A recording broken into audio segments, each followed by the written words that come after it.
Pemirsa, Pemprov Bali mengeluarkan kebijakan strategis yakni Peraturan Gubernur Bali Nomor 99 Tahun 2018 tentang pemasaran dan pemanfaatan produk pertanian, perikanan, dan industri lokal Bali.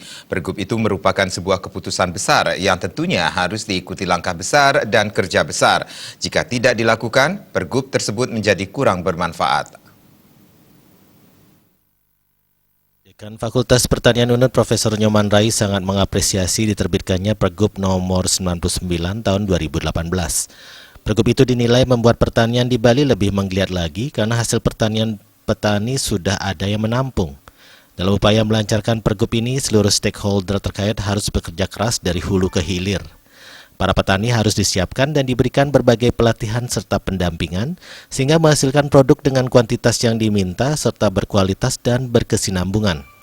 Hotel, restoran, dan berbagai toko yang diwajibkan menjual produk-produk pertanian Bali mendapatkan standar produk yang diinginkan sehingga pergub ini bisa menyelaraskan antara petani dan pelaku bisnis di Bali dan pada akhirnya bisa mensejahterakan petani dan masyarakat Bali. Mendampingi petani untuk menerapkan teknologi yang ada, kemudian bagaimana kita mendampingi petani agar supaya menjadi semacam entrepreneurship, wirausaha bidang pertanian yang memang betul-betul bagus begitu.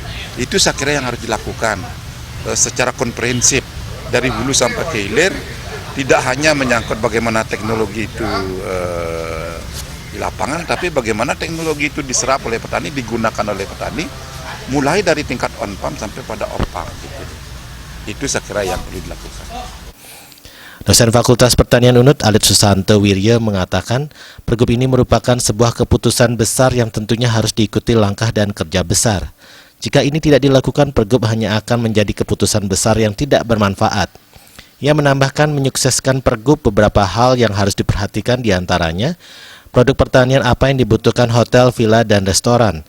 Contohnya buah, karena ketersediaan buah lokal Bali sangat tergantung musim. Langkah besar harus diambil stakeholder terkait harus memetakan dan melakukan pengawasan antara kebutuhan hotel dan produksi produk pertanian Bali. Adalah bagaimana pengawasan, kemudian bagaimana menghubungkan antara hotel atau pihak yang membutuhkan ini dengan petani.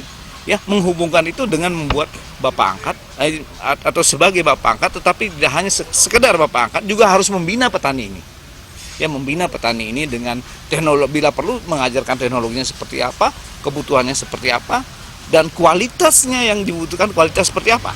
Itu yang kita harapkan ya. Kalau dari dulu itu trennya pertanian mendukung pariwisata, mari kita berpikir berbalik. Pariwisata mendukung pertanian Bali gitu. Diserapnya produk lokal Bali diyakini membuat pertanian Bali semakin berkembang dan maju, sehingga pertanian di Bali bisa selaras dengan kemajuan pariwisata. Putu Ratna, Bali TV.